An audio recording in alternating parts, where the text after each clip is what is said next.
लातूर जिल्ह्यातला शेतकरी पूर्णपणे उद्ध्वस्त झालेला आहे आणि त्या शेतकऱ्यांना मदत देण्यासाठी म्हणून अनेक सामाजिक संस्था पुढे येत आहेत। आपण जर पाहिलं तर नाम फाउंडेशननं लातूर जिल्ह्यामधल्या अनेक गावांमध्ये जाऊन शेतकऱ्यांना मदतीचा हात पुढे केलेला आहे। शेतीची अवजारं असतील किंवा मग अन्नधान्याचे किट असतील किंवा त्यांना मानसिक आधार जो आहे देण्यासाठी म्हणून नाम फाउंडेशन सातत्यानं काम करताना पाहायला मिळतं आहे। अनेक गावांमध्ये नाम फाउंडेशन पोहोचलेले आहे। नाम फाउंडेशनचे पदाधिकारी जे आहेत ते आपल्यासोबत आहेत, त्यांच्याकडनं जाणून घेऊयात। मला सांगा, नाम फाउंडेशनचं काम कसं चाललेलं आहे आणि शेतकऱ्यांची आता काय परिस्थिती आहे, काय शेतकरी तुमच्यासमोर त्यांच्या भावना व्यक्त करत आहेत?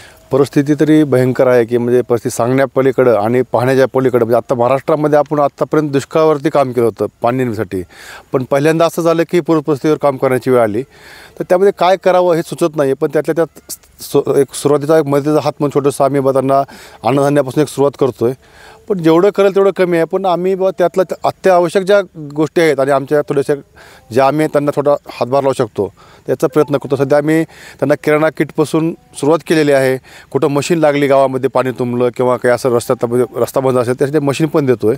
आणि भविष्यात विचार करतो आहे किंवा जर समजा ज्यांच्या जमिनी रब्बी पीक पेरता येईल त्यांची तर अवस्था नाही की त्यांना रब्बी पीक देतील, तर आमचे आदरणीय नाना पाटेकर सर आणि मकरंजी अनासपुरे यांच्या सांगण्यानुसार त्यांचं चाललेलं आहे की आपण पुढं ज्यांच्याकडे रब्बी पीक पेरता येईल त्यांना खतं बियाण्याची काहीतरी एक थोडीशी आपल्याकडनं एक आधार देण्याचं। एकूणच जर आपण लक्षात घेतलं तर दसरा दिवाळीच्या उत्सवाचे दिवस आहेत आणि शेतकऱ्यांची चूल पेटवण्याचा प्रयत्न कुठेतरी नामकडून होत आहे। अगदी बरोबर आहे भाऊ। नाम फाउंडेशनच्या माध्यमातून आदरणीय मकरंजी असतील, आदरणीय नानाजी पाटेकर असतील यांच्या माध्यमात आता पाहतोय की आपण मराठवाड्यामध्ये लातूर जिल्ह्यात तर अतिवृष्टी आणि पावसामुळे खूप मोठं संकट शेतकरी ओढवलेलं आहे।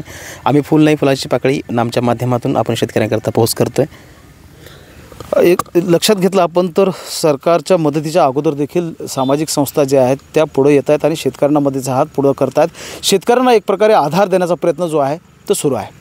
महेंद्र जोंधळे, TV9 मराठी, लातूर।